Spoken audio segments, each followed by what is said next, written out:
Thank you. We have Majed Ibraheem also raising hand. Majed, go ahead. Hello, everyone. Just have a question. As everyone knows, working through e-learning or virtual training give us a little opportunity to engage people. So what kind of advice or tips the analyst and the professionals can give us in order to guarantee more engagement level and more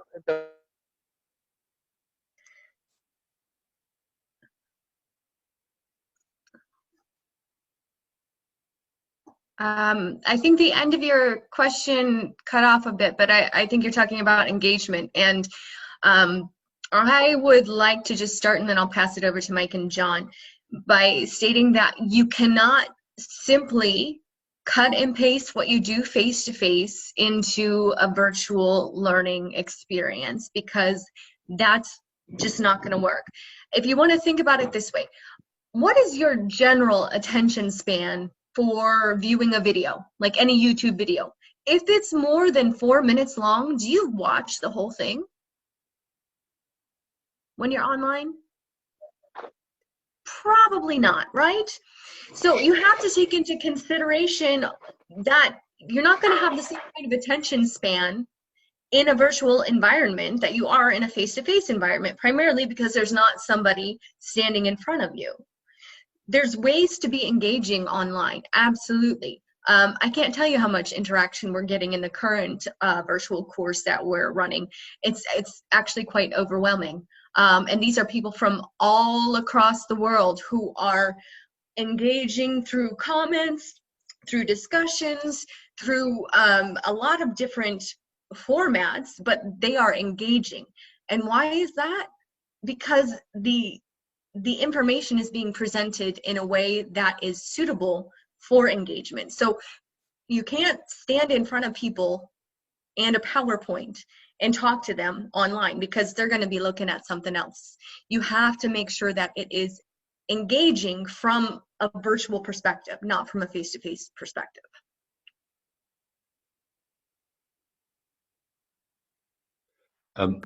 Anybody wants to ask a direct question? There's a few questions that have been on the chat, and I think Mike and Amanda and John has been answering them. Do you want to elaborate on any of those questions that you have seen on the chat, or are you satisfied with your replies? I know that this question about engagement has to do with a question that came out earlier about isolation.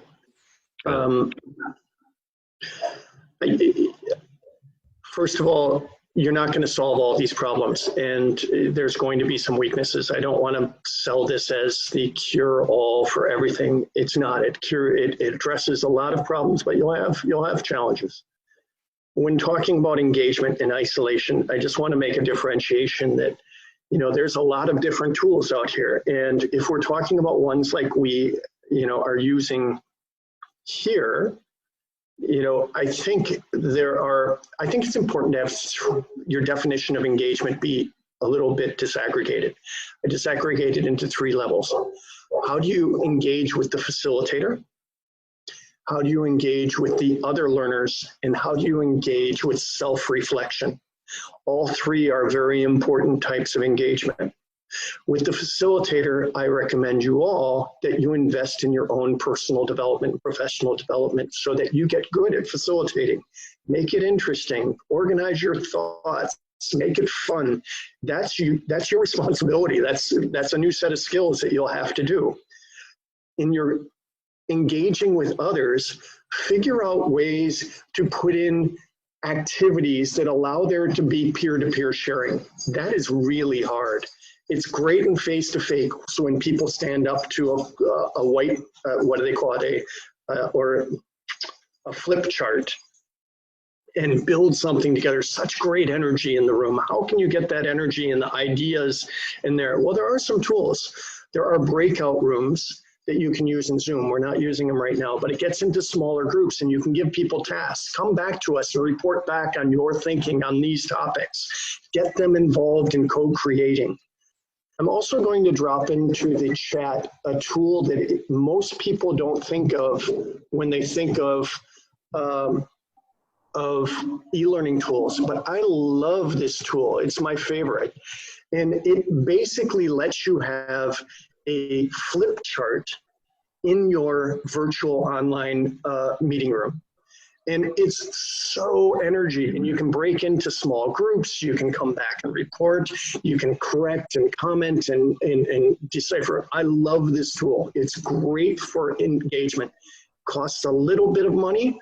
You need to learn how to use it, but it's very simple to use. But I think it really replicates this whiteboard dynamic that, flip chart dynamic that you get in face-to-face that is sometimes missing in online. Engaging yourself. People think that, people sometimes make this very artificial. They say, oh, keep a learning diary, take notes. I think that can be risky because it can be artificial, but I think what you should aspire to do when asking people to engage themselves is really challenge them, which I'll do to you right now. Take what you're learning right now and say, what are 3 things you want to explore or do differently when you leave this meeting? Tell me, have a conversation with one of your colleagues to explore an idea that you had that came out of this meeting. Why are these important? Because it's about application. And the most important thing about learning, the highest level of learning, is how can you apply it, improve what you're doing now. And that's a lot of self-reflection engagement. And so when you talk about engagement, I just challenge you to look at all 3 of those levels. There are ways to get it done. It's not easy, but try to get all 3 levels of engagement in there. Be engaging as a facilitator, try to find activities between your people, and then try to get them to self-engage on reflection, action planning, and how to apply.